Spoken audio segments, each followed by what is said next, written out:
মা কাঁদবে আর বলবে আমাকে আম্মু বলে কে ডাক দিবে।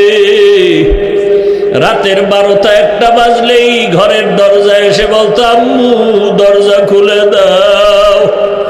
আমার কলিজার সন্তানের আম্মু ডাকটা এত মজা। তোমার প্রাণ পাখি চলে গেলে তোমার আমার হাতের ঘড়ি খুলিয়ে আর একজনের হাতে দিয়া বলবে এটা আমার ঘড়ি। তোমার আপন বন্ধু মোবাইলের নাম্বার কেটে বলবে বন্ধু নাই, নাম্বার রেখেও লাভ নাই।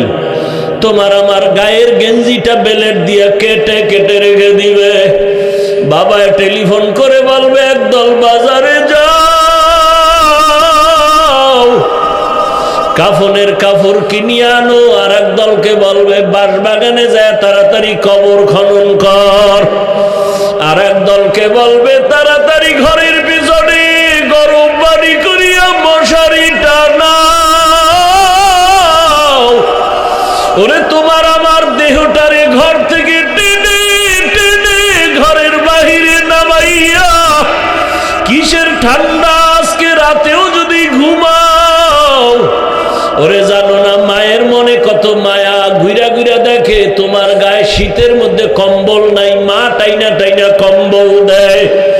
কিন্তু তুমি মরিয়া গেলে লাশটারে বাইরে নামায়া ফেলে রাখবে, কেউ একটা ল্যাপ দিবে না, কম্বলও দিবে না। গোসল করাইয়া যখন সাদা কাপড়ের প্যাকেট বানাইয়া খাটের মধ্যে উঠাইয়া জানাজার ময়দানে নিবে, মা জানালা দিয়া কাঁদবে আর বলবে আমার বাবারে কই নাও। বলে জানাজা দিয়া কবরে দাফন করব। বলে শেষবারের মতো এক নজর মুষ্টি খুলিয়া কাফনটা খুইলা বাবার চেহারাটা দেখাও। আমারে আর কে আম্মু বলে ডাকবে। ও বেনামাজি বাবারা, বেপরদাওয়ালা বাবারা, দাড়ি কামানেওয়ালা বাবারা, মাওলার দরজা ছাড়িয়া কই দৌড়াইতেছ? নমরুদ দৌড়াইয়া পালাইয়া যাইতে পারে নাই, ফেরাউন পালাতে পারে নাই, দুনিয়ার কোন বাহাদুর পালাতে পারে নাই রে বাবা। দুইটা পাও ধরে বলছি আর দাড়ি কাইটা নবীর কাদাস নরে যুবক, নামাজ বাদ দিয়ে আজরাইলের হাতে ধরা পড়িও না। ওরে কবরে যখন তোমাকে জানাজা পড়ায় রেখে সবাই চলে যাবে, ডানে বামে উপরে নিচে মাটি, এখন আর কবরে বাতিও নাই, তুমি আমি একা। দুইজন ফেরেশতা প্রশ্ন করার জন্য আসবে। যদি নামাজ ছাড়া দাড়ি ছাড়া কবরে হাজির হয়ে যাও, নবী বলেন একটা জবাবও দিতে পারবে না, শুধু বলবে হা হা লা আদরি, আফসোস আমি কিছুই জানি না, কিছুই জানি না। আমার আল্লাহ রাগ করে বলবে রে কবরের ফেরেশতাই নাফরমানে ধর, কবরের ভেতরে জাহান্নামের আগুনের সাথে রাস্তা বানায় দাও। আল্লাহ বলবেন কবরের মাটি আমার দেওয়া পানি, আমার দেওয়া সূর্যের আলো, চাঁদের আলো, জমিনের ফসল, নদীর মাছ, গাছের ফল খাই আমার হুকুম মানে নাই, এখন আর ছেড়ে দেওয়া যাবে না। কবরের মাটি দুই দিক থেকে জোরে জোরে চাপ দাও। কবরের মাটি এত জোরে চাপ দিবে এক পাজরের হাড় আর এক পাজরে ঢুকে যাবে। ও আল্লাহর বান্দারা মনে করিও না কোরআন হাদিস মিথ্যা। এত লক্ষ লক্ষ নবীরা মিথ্যা বলতে পারেন না, লক্ষ লক্ষ সাহাবায়ে কেরাম মিথ্যা বলতে পারেন না, লক্ষ লক্ষ তাবিন তবে তাবিনরা মিথ্যা বলতে পারেন না। দুনিয়ার লাইনে তো কম তামাশা করলা না, কম দৌড়াইলা না, এখন ফিরিয়া যাও। আল্লাহর কাছে তওবা করো, যদি কান্না না আসে দেখো ডানে বামে কার চোখে পানি। ওরে কান্নাওয়ালার থেকে দোয়া নাও, কান্নাওয়ালার দোয়া খালি ফেরত যাবে না। তোমার চোখে পানি আসে না কেন? গুনার কারণে দিল শক্ত, আল্লাহ তোমার উপরে বেজার হয়ে গেল। এখনো সময় আছে, তওবা করো আর মা বাবার দোয়া নাও। আল্লাহর কসম করে বলি ও পর্দার আড়ালের মা বোনেরা, আছে এলাকায় পর্দা করে নামাজ পড়ে, আপনারা কেন বেনামাজি, কেন বেপর্দায় ঘুরেন, মার্কেটে আড্ডা দেন? আপনার সন্তানের ভবিষ্যৎ নিয়ে কি ভাবেন না রে মা বাবা? এখনো সময় আছে, তওবা করেন আর সন্তানটাকে আদর্শওয়ালা বানায় যান। ও যুবক, ওই মা বাবার দোয়া ছাড়া কিন্তু আমিও এই চেয়ারে বসতে পারি নাই।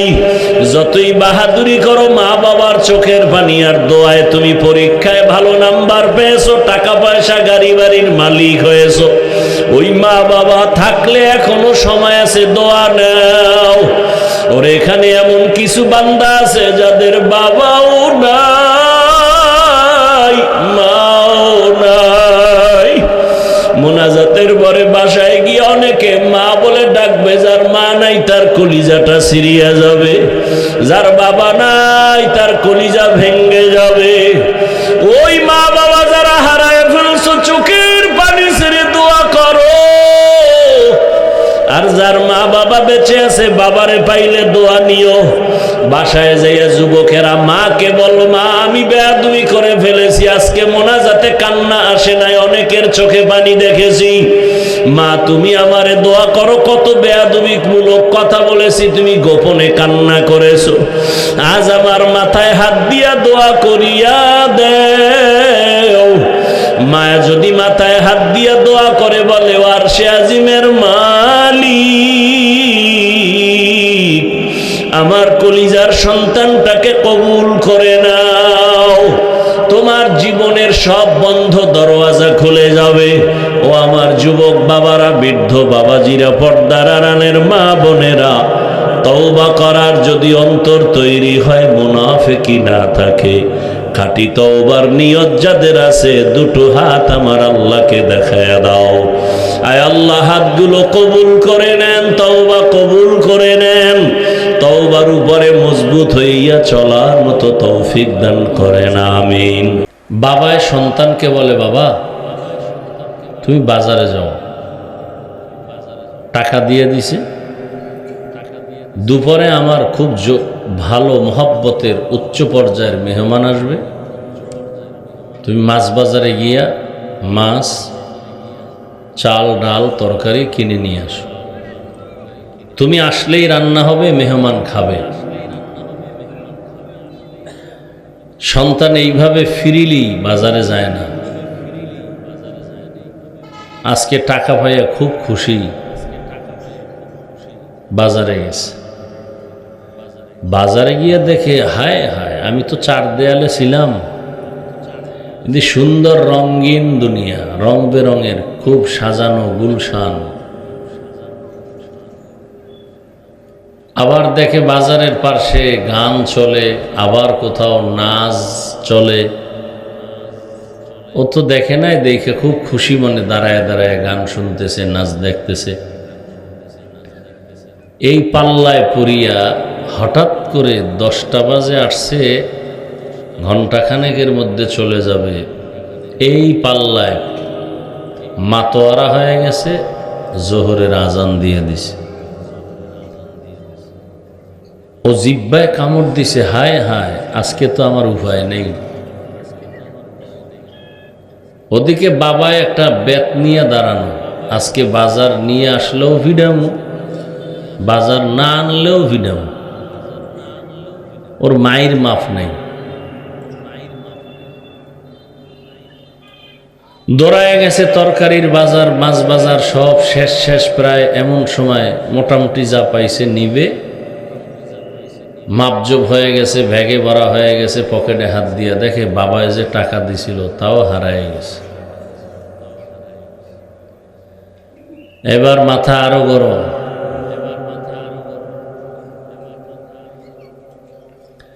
বাবার মাথাও গরম।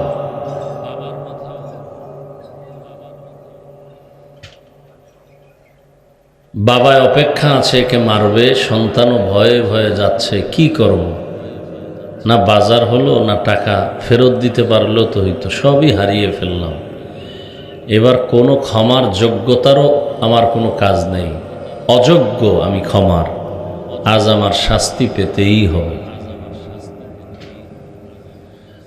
আল্লাহ পাক আমাদেরকে জান্নাতের টিকিট নিতে পাঠাইছেন দুনিয়ায়।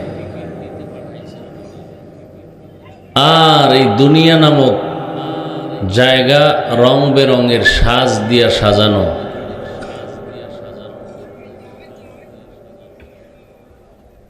আল্লাহ পাক মানুষকে আবার সতর্ক করার জন্য এই সাজগোজ দেখে যেন আসল বাজার ভুলে না যায়, এজন্য পেছনে আবার নবী রসুল লাগাই দিলেন, বুঝাও, সতর্ক করো। সর্বশেষ ওলামায়ে কেরাম, দিন নাই রাত নাই, খানা নাই ঘুম নাই, ছেলে মেয়ে পরিবারের সব চিন্তা বাদ দিয়া উম্মতের পেছনে দৌড়ায় একমাত্র নিঃস্বার্থভাবে ওলামায়ে কেরাম। আল্লাহর কসম, নিঃস্বার্থভাবে এই জাতির পেছনে আর কোনো ব্যক্তি দৌড়ায় না, সব স্বার্থপর। এই জাতির পেছনে নিঃস্বার্থভাবে আল্লাহর মহব্বতে দিন রাত মেহনত করে একমাত্র উলামায়ে কেরাম, আর কেউ না। আর বাকিরা সব চান্দাবাজ আর ধান্দাবাজ।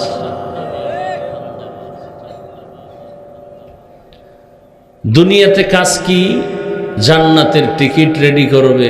কিছু লোক দুনিয়ার রং তামাশা দেখে পাগল হয়ে গেছে, সুন্দরী রূপসী, এর পেছনে পড়ে টাকার মায়া, ক্ষমতার মায়া, যৌবনের মায়ায় পড়ে আখেরাত যে আছে এটাই ভুলে গেছে। ভুলতে ভুলতে এমন এক পর্যায়ে হচ্ছে কিছু মানুষের যে আল্লাহ যে ইমানের নূর দিছিলেন, চালানো হারায় গেছে, ইমানও নেই। তোমরা বলো কি, যে তোমরা বলো ভগবান, আমরা বলি আল্লাহ, কথা তো একই। আবার বলে ধর্ম যার যার, উৎসব সবার, তার মানে বিবাহ যার যার, বউ সবার। যারা ঠিক বলছেন এগো বউগুলো ফিরে দিয়ে দেন হাদিয়া সবাইরে। কি বিবাহ যার যার, বউ সবার? তা ওখানে চালাকি করলেন কেন যে ধর্ম যার যার, উৎসব সবার?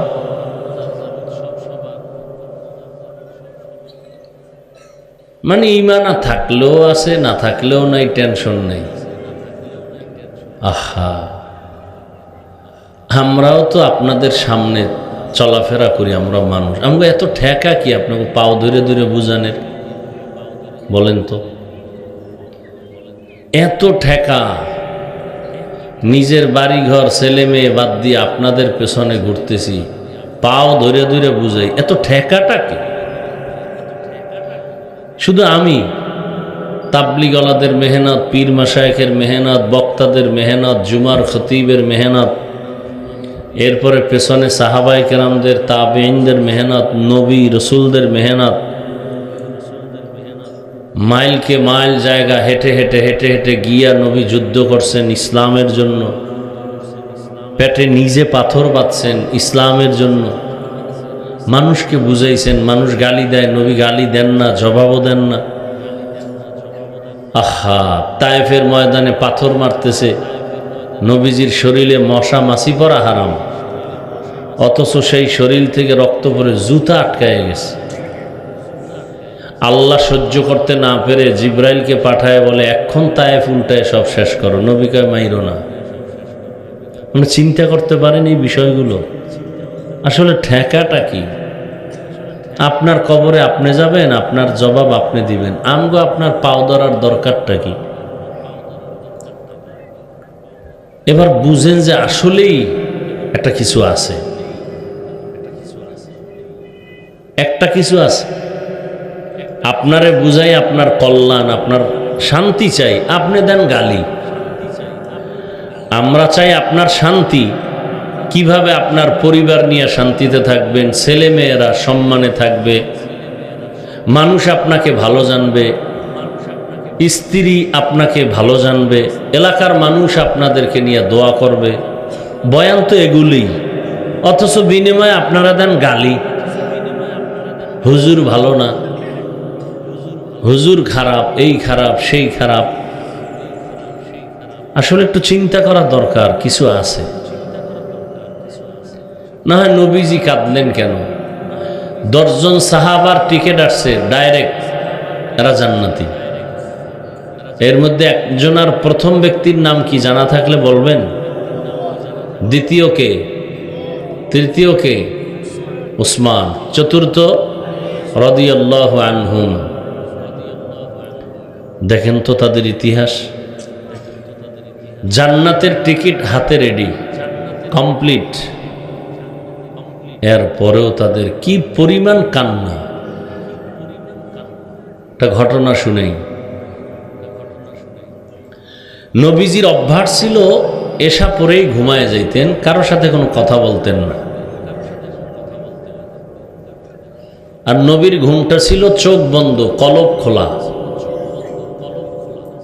নবীজির চোখ বন্ধ কিন্তু কলব ঘুমায় না। একদিন নবী ঘুমাইয়া গেলেন, রাতের গভীরে হঠাৎ, নবীর রুম তো মসজিদে নববীর পাশেই তো আম্মাজান আয়েশার হুজরা, হঠাৎ শুনে কান্নার আওয়াজ। নবীজির ঘুম ভেঙ্গে গেল। এই রাতে কাঁদে কে? নবী উঠলেন, বের হলেন, তাকায় দেখেন দরজা দিয়া একজন ব্যক্তি নামাজে দাঁড়ায়া এত পরিমাণ হাউমাউ করে কাঁদতেছেন, সে আওয়াজে নবীর ঘুম ভেঙে গেছে। সেই লোকটা আবার সাধারণ কেউ না, নবীর হাতের কলিজার টুকরা প্রথম সাহাবী, জান্নাতি সাহাবী আবু বকর রাদিয়াল্লাহু আনহু। আবু বকরের কান্নায় রসুলের ঘুম ভেঙে গেছে। কাঁদতেছেন নামাজে দাঁড়ানো অবস্থায়। নবী চুপ করে অপেক্ষায় আছেন। আবু বকর নামাজ শেষ করে পেছনে তাকায় দেখে দোজাহানের রহমতের নবী দাঁড়ানো। দৌড়ায় গিয়া ক্ষমা চাইলেন, ইয়া রাসূলুল্লাহ, বেয়াদবি মাফ করেন। এই রাতে আমি নিজেকে কন্ট্রোল করতে পারিনি, আওয়াজটা বেড়ে গেছে, আপনার ঘুম ভেঙে গেছে, আমাকে মাফ করেন। নবীজি বলেন, আপনি কাঁদলেন কেন নামাজে? আবু বকর বলেন, ইয়া রাসূলুল্লাহ, একটা আয়াতে আমাকে অনেক কাঁদাইছে। কি আয়াত? ইন্নাল্লাহা আশতারা মিনাল মুমিনিনা আনফুসাহুম ওয়া আমওয়ালাহুম বিআন্না লাহুমুল জান্নাহ। এত খুশির কথা, এখানে কান্নার তো কিছু নেই। আল্লাহ বলেন, আমি মুমিনের জান মাল কিনে নিয়েছি, বিনিময়ে মুমিনকে জান্নাত দিয়েছি। তো খুশির কথা, কাদার কি আছে? আবু বকর চোখের পানি ছেড়ে কাঁদলেন আর বললেন, ইয়া রাসূলুল্লাহ, আপনি জানেন আমি একটা ব্যবসা করি, কাপড়ের দোকান দেই। আজ এক মহিলা আমার দোকানে আসছে, বহুদিন আগে আমার দোকান থেকে কাপড় নিছিল, আজকে ফেরত দিয়া টাকা নিয়ে গেছে। মহিলাকে বিদায়বেলা প্রশ্ন করলাম, মা, কাপড় নিলেন আবার ফিরায় দিলেন কেন? মহিলা বলছে, আপনার দোকান থেকে যে কাপড় নিয়েছিলাম, আসলে আমার কাপড় পছন্দ হয় নাই।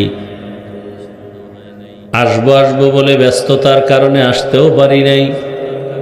আজ আমি কাপড় দিয়া টাকা নিয়ে যাচ্ছি। আবু বকর কাঁদেন আর বলেন, রহমতের নবী, আল্লাহ আপনার আমার জান মাল নিয়া জান্নাত দিয়েছেন, সুন্দর কথা, কিন্তু আপনার পবিত্র জবানে বয়ান শুনেছি কিয়ামতের হালাত কেমন ভয়ঙ্কর হবে। আপনি নিজেই বয়ান করেছেন আর কান্না করেছেন। এই জমিনটা হবে কিয়ামতের মাঠ, আর বাইতুল মাকদিস সিরিয়ার জমিন হবে আল্লাহর স্টেজ, বিচারালয়, আদালত। সব মানুষগুলো উলঙ্গ দাঁড়াবে, নারী আর পুরুষ সব উলঙ্গ একসাথে দাঁড়াবে। কারো শরীরে কোনো পোশাক নাই। এই জমিনের হালাত এমন কঠিন হবে, একদিকে জাহান্নামের চিৎকারের আওয়াজ, অন্যদিকে সূর্যের তাপ, জমিনটা মাটির থেকে তামা হয়ে যাবে পুড়িয়া। এমনকি আল্লাহ নিজে রাগ হইয়া কঠিন হুঙ্কার দিবেন, কুদরতের জবানে আওয়াজ দিবেন, লিমানিল মুলকুল ইয়াউম লিল্লাহিল ওয়াহিদিল কাহ্হার। আল্লাহ পাকের কুদরতের আওয়াজে হাসরের ময়দানটা থরথর করে কেঁপে উঠবে। এমন হালাত হবে যে নবীরা কান্না শুরু করবেন। আদম নবীর কান্না, মূসা নবীর কান্না, ঈসা নবীর কান্না, ইব্রাহিম নবীর কান্না, নূহ পয়গম্বরের কান্না। তাদের কান্না নিজেদের উম্মত নিয়ে এক সেকেন্ডও ভাববেন না, শুধু নিজেকে নিয়ে ভাববেন। আদম নবী উম্মতের কথা ভুলে গিয়া ভাবতে থাকবেন আমার কি উপায় হবে। মূসা নবী কাঁদবেন, উম্মতের কথা ভুলিয়া নিজেকে নিয়ে ভাবতে থাকবেন কি উপায় হবে। ইব্রাহিম নবী উম্মতের কথা বাদ দিয়া শুধু নিজের চিন্তায় কাঁদবেন আর ভাববেন কি উপায় হবে।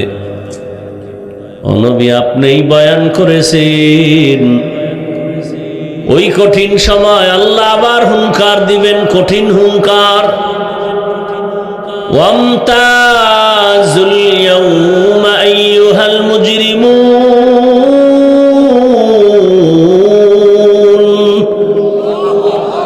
ও গুনাহগারেরা, নেককারদের থেকে আলাদা হও। দুনিয়াতে কে নেককার কে গুনাহগার আমি আলাদা করি নাই। একই রাস্তায় চলছো, একই গাছের ফল খেয়েছো। বেনামাজিরাও একই নদীর মাছ খেয়েছে, নামাজিদের সাথে বাধা দেই নাই। আজ আমি আল্লাহ ইনসাফের ফলাফল দিব। গুনাহগারেরা নেককারদের থেকে আলাদা হয়ে যাও। আমার আল্লাহ পাকের আওয়াজটা হওয়া মাত্র গুনাহগারেরা ভয়ে তারা আলাদা হতে চায় না।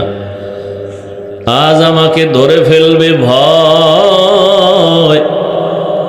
তখন আল্লাহ বলবেন, আলাদা যদি না হও আমি কুদরতি বাছুনি দিয়া তোদের আলাদা করে ফেলবো। ধানের সাথে চিটা যখন উড়াইতে থাকে, চিটা এক সাইডে চলে যায়, ধান আর এক পার্শ্বে। আমার আল্লাহ কুদরতি একটা বাছুনি দিবেন। আল্লাহ পাকের বাছাইয়ে নেককার একদিকে যাবে আর গুনাহগারেরা চিটার মতো উড়িয়া উড়িয়া জাহান্নামের পথে গিয়া দাঁড়াবে। আল্লাহ পাক রাগান্বিত আওয়াজ, আল্লাহ বলবেন, ও ফেরেশতারা, এই নাফরমান গুনাহগার বেনামাজি বেপরদাওয়ালা গান বাজনা শুননেওয়ালা এদের আমলনামা বাম হাতে দিব আর জাহান্নামের শিকল লাগায় টেনে টেনে জাহান্নামের দিকে নিয়ে যাও। তবে এদের বাম হাতে আমলনামাটা সোজাভাবে দিব না। এই নাফরমানের আমি দুনিয়ায় কত আদর করেছি। আমি আল্লাহর দেওয়া পানি, আমার দেওয়া বাতাস, আমার দেওয়া সূর্যের আলো, চাঁদের আলো, আমার দেওয়া জমিনের ফসল, গাছের ফল, নদীর মাছ খাওয়াইলাম। এরপরও আমার হুকুম মতো দাড়ি রাখে নাই, নামাজ পড়ে নাই, পর্দা করে নাই, হালাল খায় নাই। এই নাফরমান আরো আরো মানুষের বিরোধিতা করত, যারা হালাল ভাবে চলতো, নামাজ পড়তো। নিজেও নামাজ না পড়িয়া যারা নামাজি তাদের বিরুদ্ধে কথা বলতো, বাজে কথা বলে তাদের আঘাত করত। আল্লাহ বলবেন, ওই নাফরমানকে সোজা হাতে দেওয়া হবে না আমলনামা। এই নাফরমান গুনাহগার বেনামাজির বুকের মাঝে ছিদ্র করে দাও। এরপরে বাম হাতটা ঢুকাইয়া বাঁকা করে পিঠের থেকে হাত বের করো। ফেরেশতারা আল্লাহর হুকুম পেয়ে সাথে সাথে বুকের ছিদ্র দিয়া বাম হাত ঢুকাইয়া পিঠের দিক থেকে হাতটা বের করবে।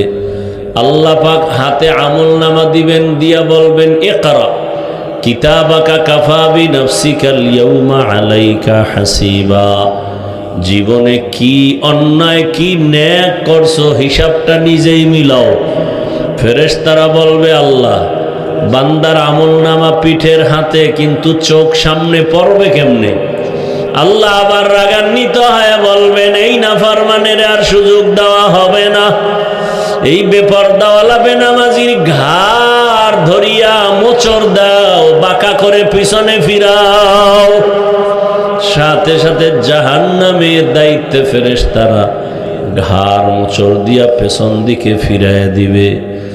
এরপরে জাহান্নামের হ্যান্ডকাপ লাগায় টেনে টেনে জাহান্নামের দিকে নিবে। ওই দারোয়ান ফেরেশতারা জাহান্নামের বলতে থাকবে। আল্লাহ কোরআনে বলেন ওয়াসিকাল্লাযীনা কাফারু ইলা জাহান্নামা যুমারা হাত্তা ইযা জাউহা ফুতিহাত আবওয়াবুহা وقال لهم خزنتها ألم يأتكم رسل منكم يتلون عليكم آيات ربكم وينذرونكم لقاء يومكم هذا قالوا بلى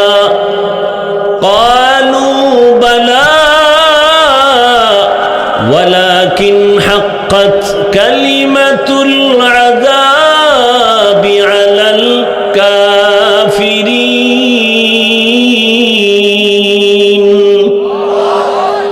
দারোয়ান ফেরেশতারা বলবে এই নাফরমান তোকে কি বয়ান করা হয় নাই? আলাম ইয়াতিকুম রাসূলুম, তোদের কাছে রাসূল আসে নাই? তোদেরকে কোরআনের আয়াত পড়ে কি বয়ান শোনায় নাই? জাহান্নামী বেনামাজিরা বলবে বালা, হ্যাঁ বুঝাইছিল, ওয়ালাকিন হাক্কাত কালিমাতুল আযাবি আলাল কাফিরিন। আল্লাহর হুকুম অমান্যকারীদের জন্য যে শাস্তির কথা, ও কথা সব সত্য, আর চোখে দেখতেছি। সেদিন তামাশা করছি, হুজুরদের কি বয়ান, এগুলো কাজে লাগবে না। কিসের জাহান্নাম, কিসের আযাব, এগুলো সব ভুয়া। আজকে দেখতেছি সবই সত্য, কিন্তু বাঁচার উপায় নাই। আবু বকর কান্না করেন, ইয়া রাসূলুল্লাহ, আল্লাহ যদি আমাকে আমল নামা দিতে ডাক দিয়া বলে আবু বকর আমি তোমার জানমাল কিনেছি, বিনিময়ে জান্নাত দিয়েছি, কি নিয়ে আসছো বলো? আমি যদি বলি আল্লাহ আপনার জান্নাত আর মোহাব্বত পাওয়ার জন্য নামাজ রোজা তেলাওয়াত, আল্লাহ যদি বলেন তোমার জানমাল নিয়ে জাহান্নামে যাও, আমার জান্নাত ফিরায় দাও। কেন? যেইভাবে আমি নামাজ চাইছি ওইভাবে তুমি নামাজ দিতে পারো নাই, তোমার কোনো আমল আমার পছন্দ হয় নাই। ওই মহিলার মতো যদি বলে কোনো আমল পছন্দ হয় নাই, যেইভাবে নামাজ দরকার হক আদায় করে নামাজ পড়ো নাই, আমার মোহাব্বতে হক আদায় করে রোজা রাখো নাই, আমার মোহাব্বতে হক আদায় করে জিকির করো নাই, আমার মোহাব্বতে হক আদায় করে তেলাওয়াত করো নাই, তখন আমি আবু বকরের উপর আল্লাহ বেজার হয়ে জাহান্নামের হ্যান্ডকাপ লাগায় দিবে। আমাকে জাহান্নামে নেওয়া হবে। দুনিয়াতে সূর্যের গরম সহ্য করতে পারি না, মশার কামড় সইতে পারি না, বেতের বাড়ি সহ্য করতে পারি না। গুনাহগার হইয়া আসরের ময়দানে দাঁড়ালে জাহান্নামের গরম, সূর্যের গরম কেমনে সহ্য করব? বড় কঠিন হালাত। এই জন্য নামাজে দাঁড়ায় দাঁড়ায় কান্না করতেছি। ও এলাকার মা বোনেরা, যুবক বাবারা, বৃদ্ধ বাবাজিরা, আবু বকরের কত দাম, কত দাম! শুধু আবু বকর সিদ্দিক রাদিয়াল্লাহু আনহুর মর্যাদার বয়ান করলে রাত চলে যাবে, এত মর্যাদা আবু বকরের। ওমর ফারুক মাঝে মাঝে বলতেন, ভাই আবু বকর, আপনার দুইটা আমল এত দামি, আমাকে দিয়া দেন আর আমার জীবনের সব আমল আপনি নেন। যে আমলের কারণে আল্লাহ নিজে আপনাকে আলাদা সালাম পাঠিয়েছেন। নবীজি বলেন, সব নবী রাসূল মুমিনদের আমল যদি এক পালায় দেওয়া হয় আর আবু বকরের শুধু 2টা আমল যদি অন্য পালায় রাখে, মাত্র 2টা, আরো তো আছে, ওই 2টা আমলের পাল্লাটা দুনিয়ার সব মুমিনের আমলের পাল্লা থেকে ভারী হয়ে যাবে। বুঝেন না? আল্লাহ নিজে ডাইরেক্ট আবু বকরকে সালাম পাঠাইছেন। আর আবু বকরের মেয়ে আয়েশা রাদিয়াল্লাহু আনহাকে নবীজি বিবাহ করার জন্য আল্লাহ নিজে প্রস্তাব দিয়েছেন। এগুনতেছেন ভোটের আগের রাত, বরকতের টাইম আসবে কোন দিন যে আমি টাকায় বিক্রি হয়ে যাব। আর কিছু কিছু লোক অপেক্ষায় আছে আপনাদেরকে টাকা দিয়ে কিনে ফেলবে। আছে না নাই? কয় টাকায় বিক্রি হবেন? আপনাদের এলাকায় ছাগলের দামেও বিক্রি হবেন না। ছাগল কিনলে তো 15,000, 20,000, মুরগি কিনলেও ভালো মানের 1,000, গরু কিনলে 1 লাখ, আর আপনারা বিক্রি হবেন বাজার দর 500 টাকায় ভোটের আগের রাতে। হাসেন, আমি হাসির কথা বলি নাই। আপনার মানুষত্ব কোথায় গেল? ও যুবক, তোমার কি রক্ত নেই? কয়েকদিন আগের কথা ভুলে গেছো? তোমার লাইনের যুবকটা রক্ত জমিনে ফেলে গোটা দুনিয়াটাকে জাগরণ তৈরি করে কবরে গেল, আর বলে গেল, ও জাতি, টাকায় পশু বিক্রি হয়, অমানুষ বিক্রি হয়, আমি হাদি টাকায় বিক্রি হই নাই। ভুলে গেছো? কেমন যুবক রাস্তা দিয়ে হাঁটে, মানুষ এসে এসে এমনিতে টাকা দেয়, 50,000 টাকার বান্ডিল দেয়। মরার পরে অ্যাকাউন্ট চেক করা হলো, কোটি কোটি টাকা অনায়াসে আসছে। বলো যুবক, লাইভে টাকা চেয়েছিল? তোমার চরিত্র এত নষ্ট কেন? 40 বছর পর্যন্ত চেহারা থাকবে উজ্জ্বল, 25 বছরেই চেহারা নষ্ট কেন? তোমার চেহারার দিকে তাকাইলে মায়া লাগে না কেন বলো? তোমার চেহারায় উজ্জ্বলতা, লাবণ্যতা নাই কেন বলো? সারা রাত গুনাহ করেছো মোবাইলের দ্বারা, চেহারার নূর নষ্ট হয়ে গেছে। পৃথিবীর কোনো মেডিসিন চেহারা আর ভালো করতে পারবে না, কোনোদিন না।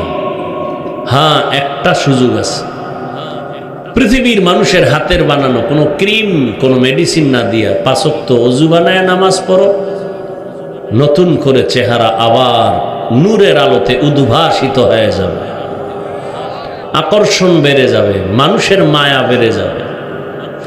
টাকার ভালোবাসা বেশি দিন থাকে না, প্রথমে ফুলের মালা, ফাইনালে জুতার মালা। নতুন করে ঘুরে দাঁড়াও। ডাক্তার হলেও যেন ডাক্তার জাকির নায়েকের মতো পরিচিতি লাভ করতে পারো। অমানুষের মতো ডাক্তার হয়ে লাভ নাই। তাসলিমা নাসরিন তো MBBS ডাক্তার ছিল, জুতা পেটা খেয়ে পালিয়ে গেল কেন? ওই ডাক্তার হও, এটা আমি চাই না। অমানুষের মতো ইঞ্জিনিয়ার হয়ে আচরণ করবা চাই না। আমি চাই আদর্শবান ডাক্তার হবে, সম্মান সবার উপরে হবে। ডাক্তার জাকির নায়েকরে কে চিনে না, কে জানে না? টাকার গরমে না, ক্ষমতার গরমে না, সুন্দর চরিত্র, নৈতিক আদর্শ। জাতি অপেক্ষায় আছে, তোমার থেকে কিছু চায়। যুবক, তুমি গোটা দুনিয়াটাকে কন্ট্রোল করতে পারো, সে মেধা আল্লাহ দিয়েছেন, নষ্ট করলা কেন মোবাইলের দ্বারা? কবি নজরুলের গুণগান গাও। তোমার মতো অসভ্য হলে কোনোদিন কবি নজরুল ইতিহাসের পৃষ্ঠায় অমর হতে পারত না। চোখ দুটোকে নাপাক করেছো সারা রাত জেনা করে, লজ্জা শরম আছে তোমার? তুমি আবার দাঁত দেখায় হাসো। তুমি সারা রাত মোবাইলে গুনাহ করে, পা না পাক, হাত না পাক, অন্তর না পাক, চোখ না পাক, জিহ্বা না পাক, তুমি হাসো, লজ্জা করে না? তোমার মা বাবা তোমাকে কথা বলবে না, কারণ মা বাবা আতঙ্কে আছে। তুমি যদি মা বাবাকে মারো, তুমি তো সেই বেয়াদব। আবার গর্ব করে বন্ধুদের সাথে, জানো আমার আব্বু আম্মু না আমাকে অনেক ভয় করে, গর্ব করে। আরে বেয়াদব, মা বাবা সন্তানকে তো ভয় করবে না, ভালোবেসে কপালে চুমু দিবে। লিখে রাখ, ঘরের দরজায় কথাগুলো বাধাই করে টানায় রাখ যুবক। মা বাবা ওই সন্তানকেই ভয় পায় যে সন্তান সমাজের সব থেকে নিকৃষ্ট চরিত্রহীন আর বেয়াদব। একটা ছাত্রকে শিক্ষক তখনই ভয় পায় যখন সেই ছাত্রটা হয় প্রতিষ্ঠানের সব থেকে নিকৃষ্ট চরিত্রহীন আর বেয়াদব।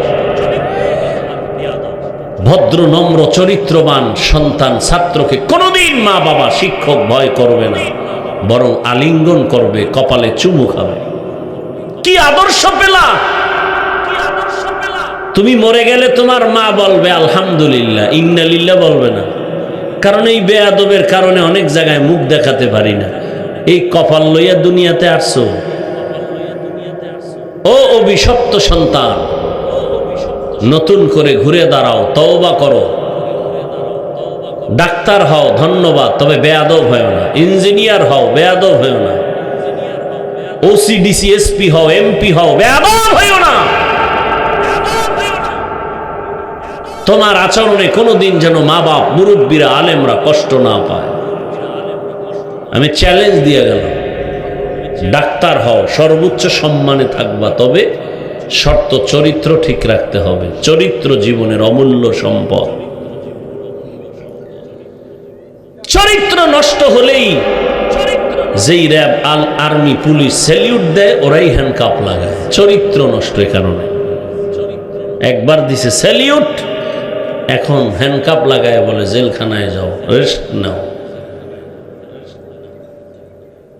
চরিত্র সুন্দর থাকতে হবে, আর 3 জায়গার দোয়া নিতে হবে, না হয় জীবন সফল হবে না, হবে না, হবে না।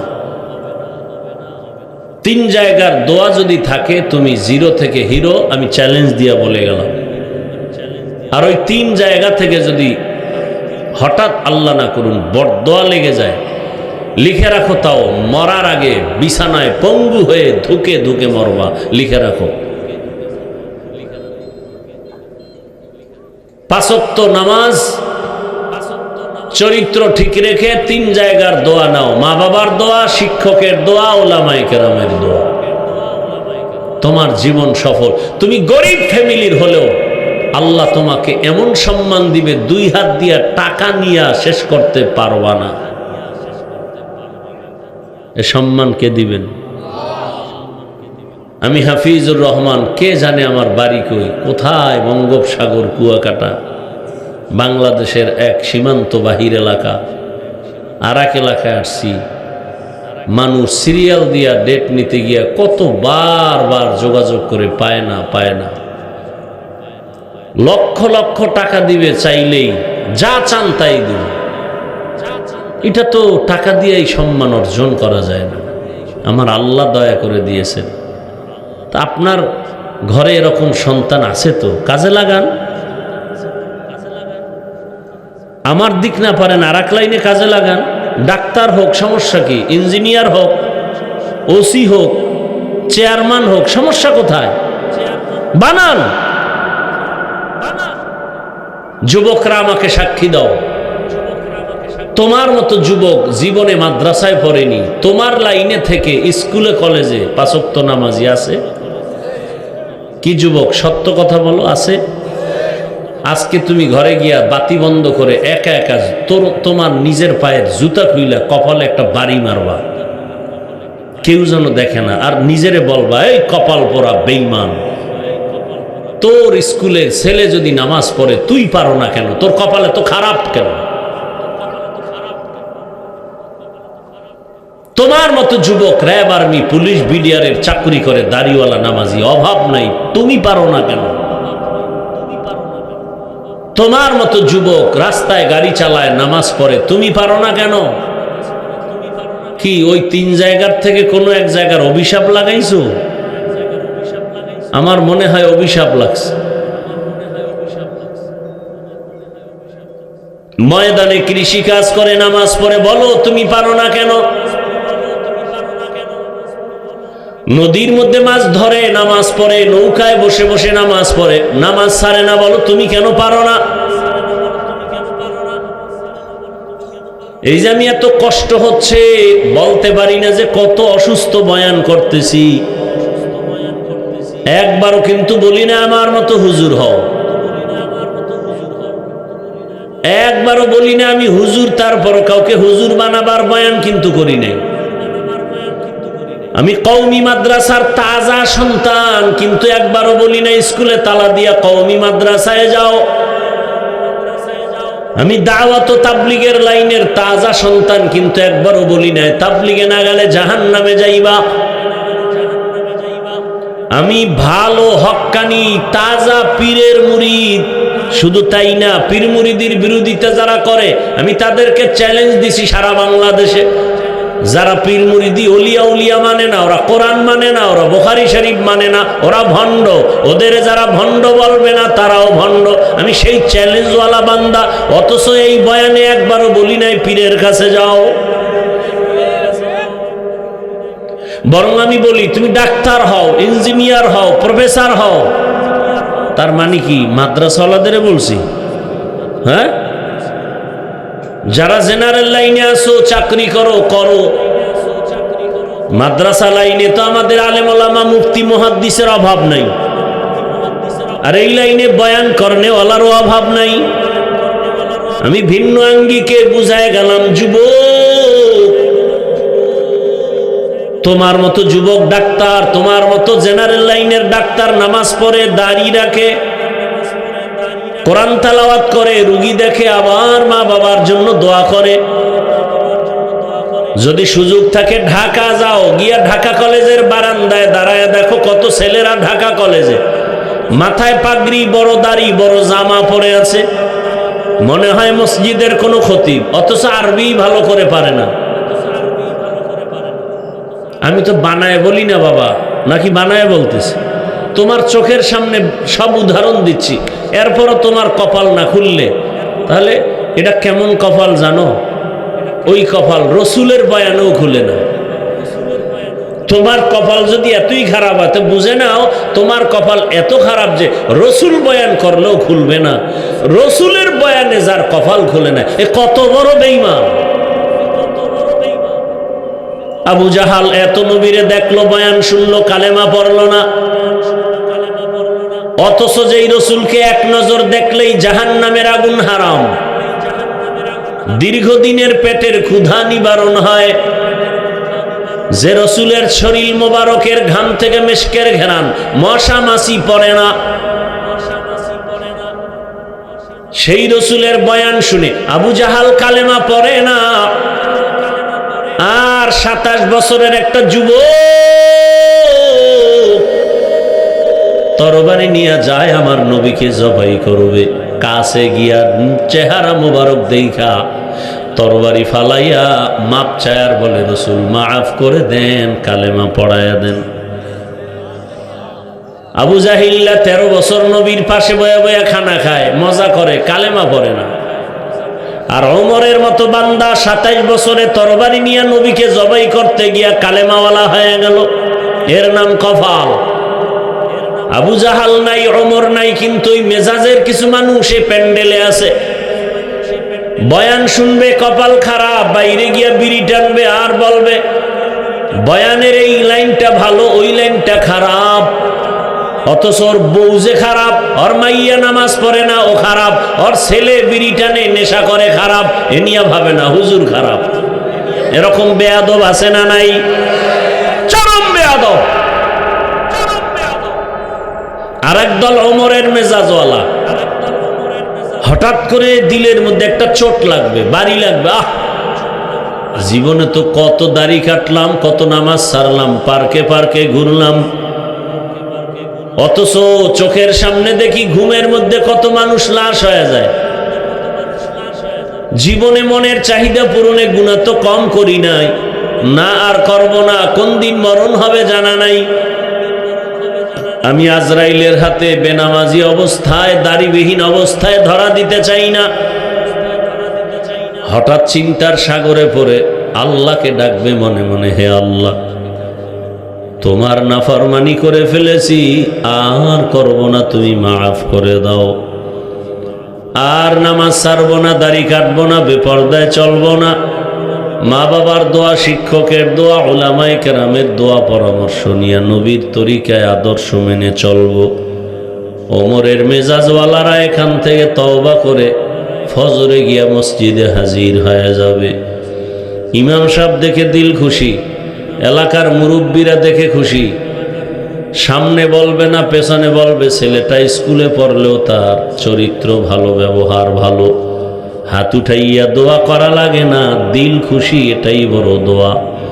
দিলের মধ্যে কষ্ট, এটাই বড় বড় দোয়া। ও আমার যুবক বাবারা, কয়দিন আর বাঁচবারে বাবা? আজকে তুমি বাসায় যাইয়া মোবাইল চালাইয়া রাতের বেলা ঘুমায় যাবা। কালকে 10টা-11টার সময় তোমার আম্মু ডাকবে, বাবা উঠো, আর কত ঘুমাবা, নাস্তা করো। মনের একটু বুঝাও না বাবা, দুনিয়ার রং তামাশা তো কম করো না, একটু চিন্তা করো না। কয়দিন আর হায়াতের বাকি আছে, কয়দিন? তোমার মতো যদি জেনারেল লাইনের মানুষগুলো নামাজি হতে পারে, তুমি পারো না কেন? তোমার মা যদি আগামীকাল 10টা-11টায় ডাক দেয়, আর এর মাঝখানে আজরাইল এসে দেখা করে যায়, তুমি তো আর জবাব দিবা না, কিন্তু মায়ের অন্তরে একটা দাগ কাটবে, কি না জানি হলো, দরজা খুলে না কেন? মা দরজা ভেঙ্গে গিয়া তোমার শরীরে টাচ করে দেখবে, পুরা বডি শক্ত বরফের মতো ঠান্ডা। একটা চিৎকার দিয়া বলবে, তোরা কে আসো, আয়, আমার বাবায় জিন্দা নাই। শরীর থেকে যখন আজরাইল রুহু নিয়ে যায়, সাথে সাথে কিন্তু পুরো বডি শক্ত হয়ে যায় এবং বরফের মতো ঠান্ডা হয়ে যায়।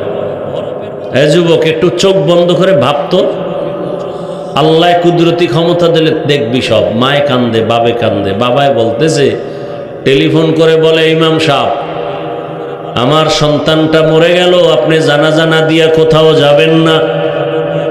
যুবক, তুমি দেখবা তোমার ভাই বোনেরা কাঁদে, আমার আপন ভাইয়া দুনিয়ায় নাই।